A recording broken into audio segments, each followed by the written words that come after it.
Hey, everybody. Welcome to another episode of the Brick of the Week. We are live. And as you can tell, I was trying to think actually what show I'm on because I'm doing this way too often, but I love it and I can't stop. So we're going to be continuing to go live as much as we can. The sun is almost shining here in Detroit. It has been a dark and gray winter. It's been a while since I've been back in the Motor City, but every year I was here. When I was a kid, I loved it, but I understand now why people are snowbirds and getting out of here in the winter. So really looking forward to spring. Got March Madness around the corner. By far my favorite time of year, the best sporting event of all time. 16 seeds beating 1 seeds. Anyone can win or lose, just takes one game. And we're actually going to talk about some of that today. As you've seen over the last couple weeks, I've been talking about testing, failing, learning, and growing. And I've been doing that for 27 years. I didn't really have a framework or a mindset. It just kind of naturally, I guess, who I am. But through all that failing, we've developed a methodology, I think, that applies to all areas of life. And we're going to dive in. As you know me, I'm very transparent, authentic. We'll talk a little bit about business and a little bit about personal. And hopefully through these stories that we share, it's really meant to inspire you that you are not alone. People look at my LinkedIn profile and, oh, you exited this company and that company. Well, guess what? 98% of the time, I was getting my butt kicked every single day. And even though I've been doing this for 27 years, I'm still getting my butt kicked every single day. But now I have a framework and mindset that can at least help me understand it. There's no way to skip the struggle, but you can optimize that time. So I am super excited to invite a good friend of mine to the show. He lives in the state of Ohio, and there's a reason it's below Michigan, because Michigan is better than Ohio in many, many ways, especially football, than Ohio State. But John doesn't care about Ohio State football. But John, I'd like to welcome you to the Brick of the Week. Thanks, Adam. What a great introduction. I appreciated the Michigan, Ohio reference. People from Michigan just cannot avoid saying something and poking the bear. I just don't know what it is about you guys. It's, I think, the longest rivalry in college football. So college football is a big thing in both states. And yeah, and we're just better. I don't know. We just like to talk about how we're better. So listen, welcome to the Brick of the Week. Appreciate you getting on. Tell us a little bit about yourself and the company you work for. So I'm John Kiesel. I'm president of Division 7 Roofing here in Columbus, Ohio. I started out in the roofing industry in 1988, a 17-year-old just out of high school, and just did my best in everything I could possibly do and made my way through the different positions and titles and finally made my way to president of the company. So it's been a long but rewarding journey. Well, what I love about that, we share kind of a similar background, right? I checked out college for a year, decided it wasn't for me, and they didn't want me there either. So it was an easy separation, and, you know, moved down to Florida, right? Started as a sales guy selling mortgage leads. And, but I really love business. I love competing and had a passion for it. And I know you share that. What do you think was really the driving force that was consistent that helped you get to where you are today? I mean, not everyone that starts at 18 ends up president of a, you know, very successful roofing company and making the impact that you guys are. I think it's the internal wiring that we have. Some people have this drive and fortitude to do their best and always do their best and always seek out, you know, better outcomes. And I think it's just something I was kind of born with, that determination and grit, and just never, failure's just never an option for me. So it's just been, just whether it was putting a roof on or managing a business or whatever it is, it's just never fail. That's just the way it is. Yeah, I posted last week. It was an interview with Kobe Bryant, and he was just talking about like how his brain cannot process failure. And in between my time at Sales Transformation Group, that's how we got connected. And I have a whole new appreciation for the trades. Like it was, hey, you got to go to college, you got to get a degree, and that's great. And you can sit behind a desk, but what you're doing in the roofing industry, like you're putting roofs over people's heads. Like that's, everyone wants a home, everyone wants an office to go to. So it's really, an impact that I didn't, I guess, really appreciate. But in the roofing industry, the relationships that you can build, it seemed like a lot of people, even though they're competitors, they wanted to work together. And the topic of our show is test, fail, learn, grow. And what happens is a lot of people test things, and that is the first step. But most people also have a self-limiting belief. They don't want to try something new. And I talk about how faith and fear coexist. It's really the same frequency in your brain, and you have that choice of what belief system am I going to believe in. So you have the faith to test things. People fail, and a lot of people stop there with that failure. They don't take the time to learn. So success in life is a horrible teacher. Steve Jobs talks about it. I don't really learn anything from success. It's from failure. And then once you take that knowledge and apply it, that's how you grow. So within Division 7, it sounds like you have that same mindset as me. What is the bold move that you wanted to test? Changing, overall, just changing the way we approach from the old way to a better way. And a lot of that had to do with introducing technology systems and platforms. And, it was a challenge for a lot of the people that were here before I was here, and the limitations with utilization of technology at that point in time. But I knew that we needed to move away from where we were into a more modern adoption of things that could help us and keep track of different things we were doing, and actually get some useful data out of all the things that we do, so that we know where to focus our attention to. Yeah, and I appreciate that. You mentioned the technology piece, and last year you were Innovator of the Year. Is that correct? At the Best of Success conference, is that correct? 2023 Innovator of the Year. Yeah. Okay, everything's blending together. I'm working so much. I think I live inside of Zoom, so it is now 2025. But you did win Tech Innovator of the Year. What was the product, and what separated you apart from everyone else? So we started utilizing drone imagery to create 3D models of, our buildings that we were working on or looking to work on, and the adoption of that technology and bringing it into our fold and using it for estimating, project management, and all the other facets we could use it for. We started into publicizing it to the roofing industry and giving other people an opportunity to adopt the same things we were doing. We were nominated in 2022, but didn't win, unfortunately. But in 2023, we were recognized for that. And, that journey was one of those where you talk about conceptually, this is going to be a no-brainer. We're going to hit a home run.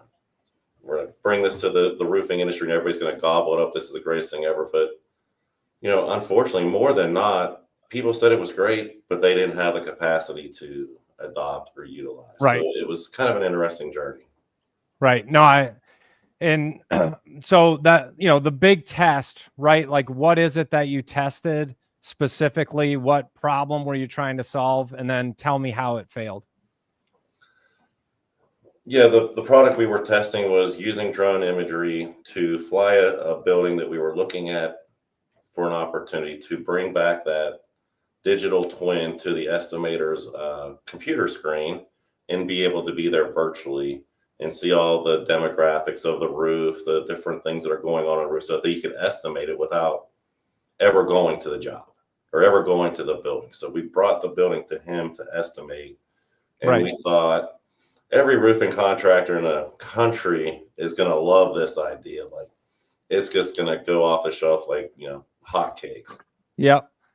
But, everybody saw the vision, but they definitely couldn't see themselves adopting and utilizing it. So it sort of stumbled and fumbled around for a couple years, but now 3 or 4 years later, it definitely is becoming a prominent tool in the industry. Yeah, and I actually helped you,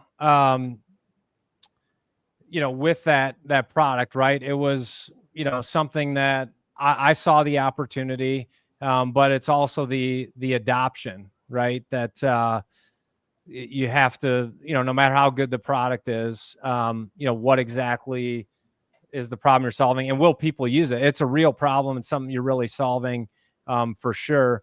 And but now you're saying it's getting traction.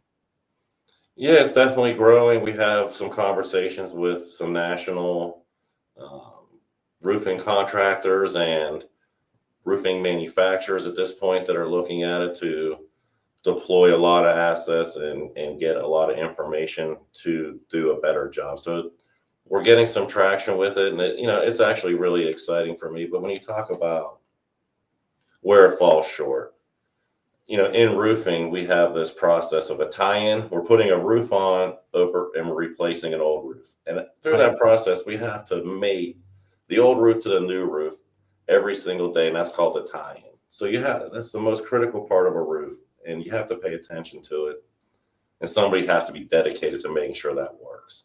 Right. When you adopt these things or you try these things, you bring them into your company, you don't have that tie-in manager to make sure the old way is going to mesh with the new way and be responsible for its success.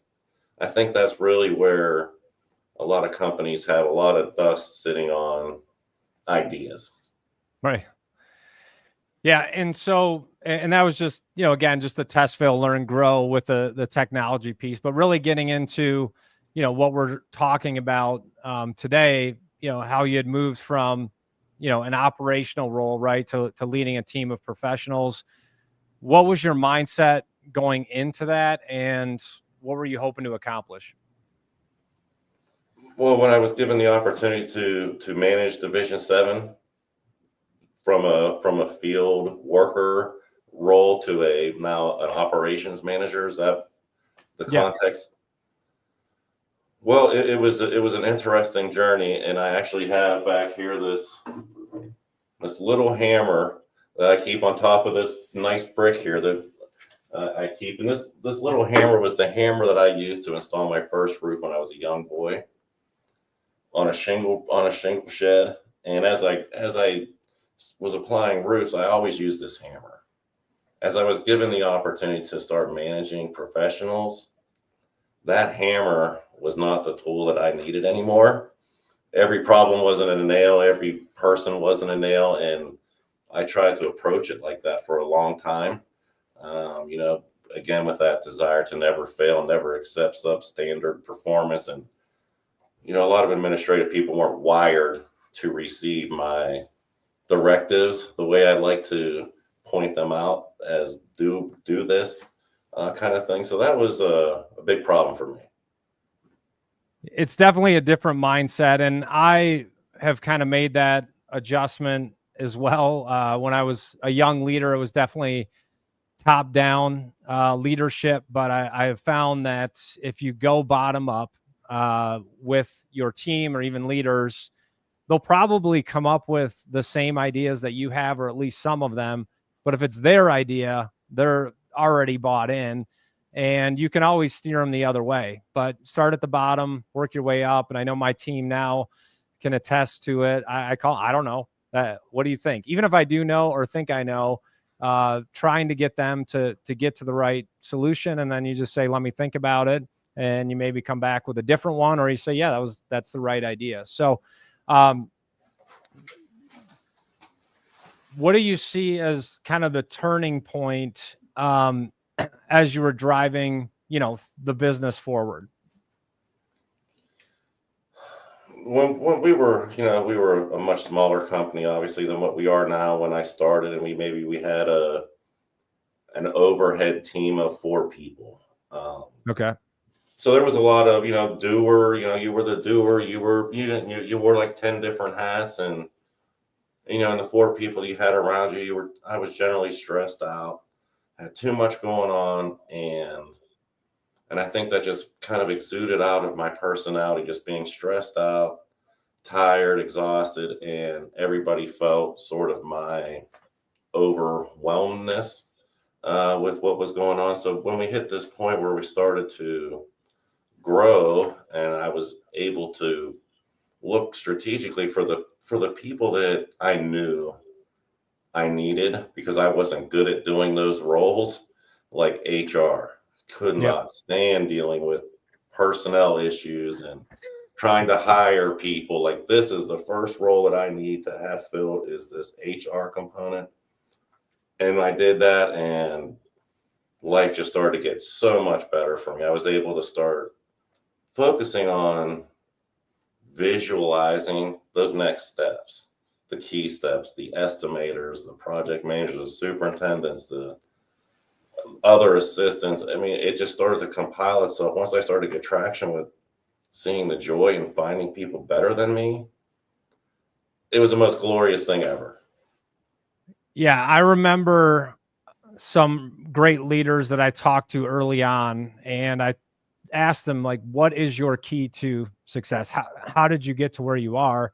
And the consistent answer was delegation, because as a leader, you have that 5% or 10%, whatever it is, that you can do that no one else can. And the rest of it, delegate, especially HR. I don't know anyone that's not an HR likes it. I still don't understand it. I don't even know whether I want a PPO, HMO, in-network, I like all that stuff. It just makes my head spin. Just give me to the doctor. And I don't want anything to do with forms or dealing with HR or issues. I'm probably an HR violation every day as well. So just get me out of that. But the good part of what you're talking about, right, is I think you created the space for yourself as a leader. And that's something I'm struggling with right now when you're in that startup mode, is you're doing everything, right? You're the cook, the chef, the waiter, and the maitre d' all at once. And you really can't make great food when you're doing everything. And so I'm in that process of getting myself out of the day to day. What did that do for you in terms of your thought leadership, creating that space? And what do you see as kind of the key learnings in this process? Well, I never really realized, being, from the general manager I was, to a visionary that people have called me. They've said, you're the visionary, you have all these great visions. So I don't proclaim this as a title people given to me.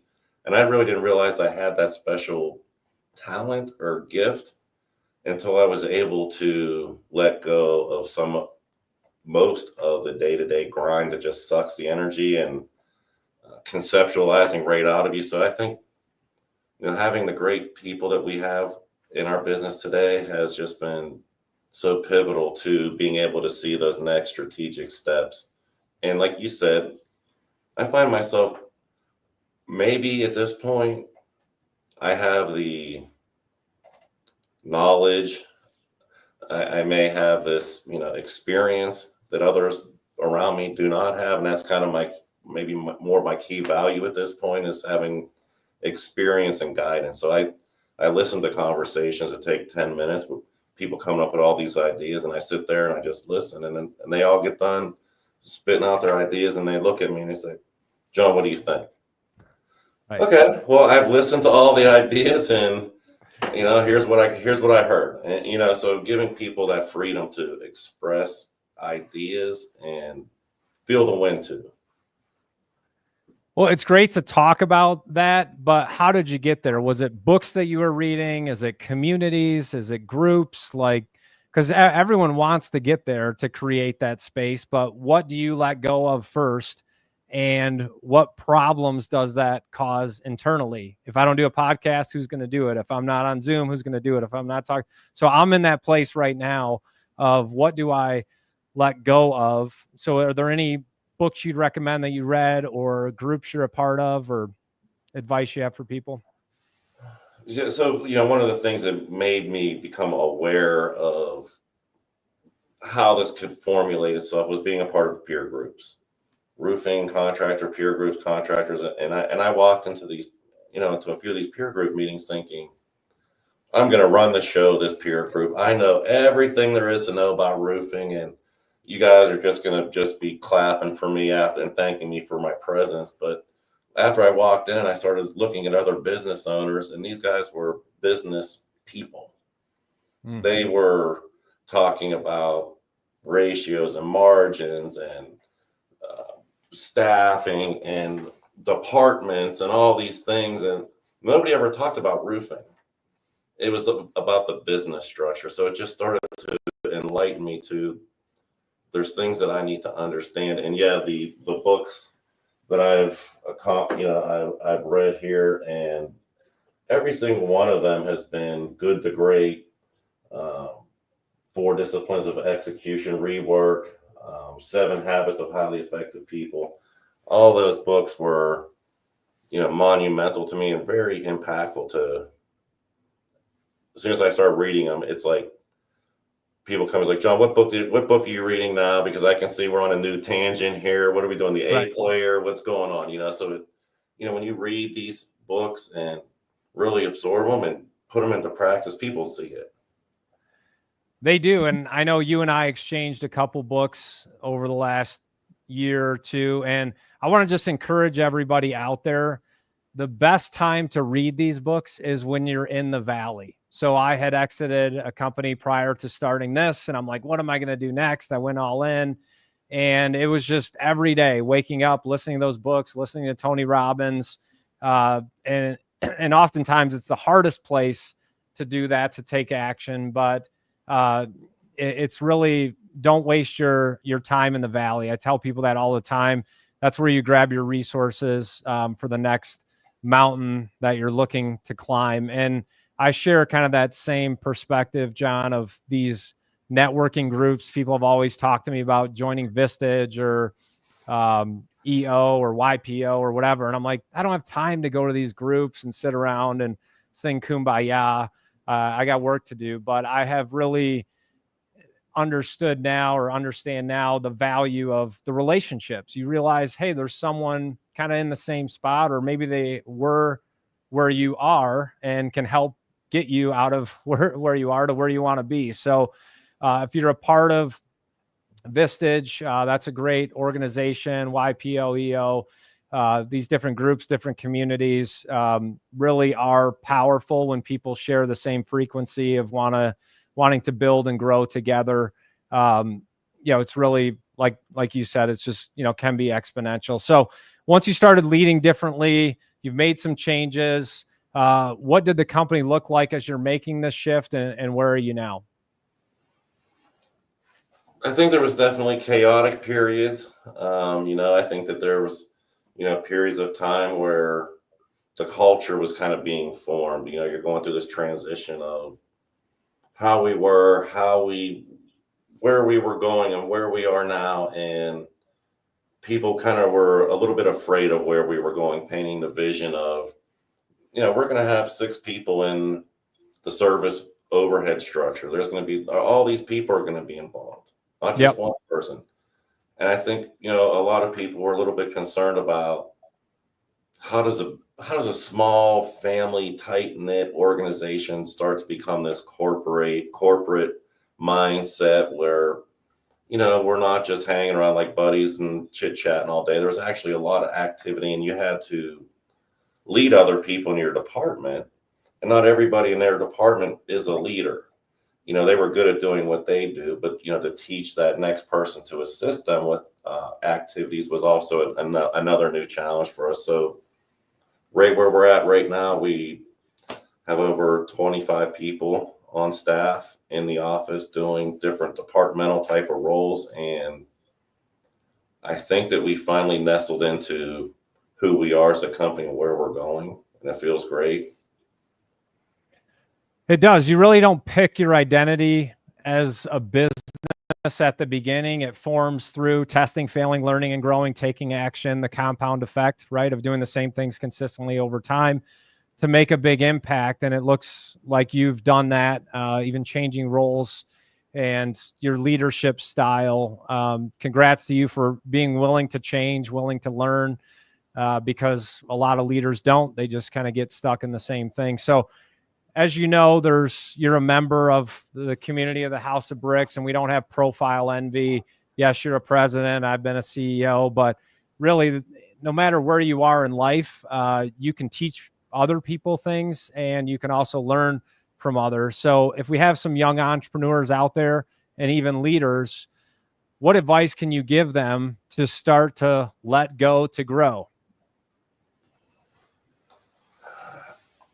I think one of the exercises that I did, and this is probably not unfamiliar to a lot of people, is visioning and writing down where you want to be in 2 years and actually drawing a picture of what that looks like to you and how you would perceive yourself if you look out down the road. And that helps the conflict in your mind and understand it'll be okay to grow. This is how it looks. We're going to let you let go of doing what you feel comfortable with doing. So there's some visioning exercises that I think were very important to me to understand. And it was, once you put that pencil to paper, it was kind of magic how it transformed into where you wanted to go once you wrote it down. It was really kind of fun. So I think it's giving yourself that timeline, building out your timeline where you want to go and set your goals for how you're going to get there. Sounds like you're talking about our simple framework. So, right. And writing down, there is science behind that, pen to paper, mine, hand, paper, like it does take it and create some accountability. We've talked about our simple framework a lot. So you start with the strategy. Where are you now? Where you want to go? How are you going to get there? And I promise you, how you're going to get there is different than what you think. The I is the innovation, test, fail, learn, grow. That's why we're doing this, because it's the most important part of the process. Even your strategy of where you want to go may change. We've changed directions a couple times here in the House of Bricks because we listen to the market. We test things, we fail, we learn, we grow. M stands for mindset. Your dreams are going to meet reality. Entrepreneurship is hard. Leadership is hard. P stands for patterns. That's the learn part, right? Look back, what worked, what didn't, lean into it. And then that is how business is leveraged. Don't try to leverage your business at the beginning. It'll naturally happen over time. And the E is execution. And that's where the rubber meets the road and the growth. And I know John carries that strength of execution, setting strategy, executing, and delivering. So as we wrap up here, John, any closing thoughts? It's been a fantastic conversation. And if you're not connected with John Kiesel on LinkedIn, he is going to become an influential person more than he already is on LinkedIn. And after we wrap up here, we're going to be moving over to our House of Bricks community call. If you're not a part of the House of Bricks, you can reach out and we'll tell you more about that. So thanks for having me, Adam. I really enjoyed the conversation. It went really well, I think. I think it was a great progression to extract out of me these topics. So great job with that. And I think everybody's just being present and looking for those things that present themselves that could help you get to your goals. Once you write these things down, it's kind of amazing. Like you see different opportunities and that you would have passed up, but these opportunities, they could be the things that are going to help you get to achieve your goal. By writing it down, draws your attention to everything that flashes in front of you, introduces yourself. These could be the things that are going to help you get there. Well, I appreciate that. And what I love about John is he actually completed the test, fail, learn, grow worksheet. So to get leaders to complete a worksheet is amazing and shows you're committed. And I appreciate you actually doing that. And I know the roofing industry is white hot for acquisitions right now. It has been for a year or two. So it's going to be fun to watch you continue to build and grow the roofing industry, continuing to make an impact. Thanks for joining us today on the Brick of the Week, John, and I will see you on the other link in our community call. Thanks, everybody, for joining.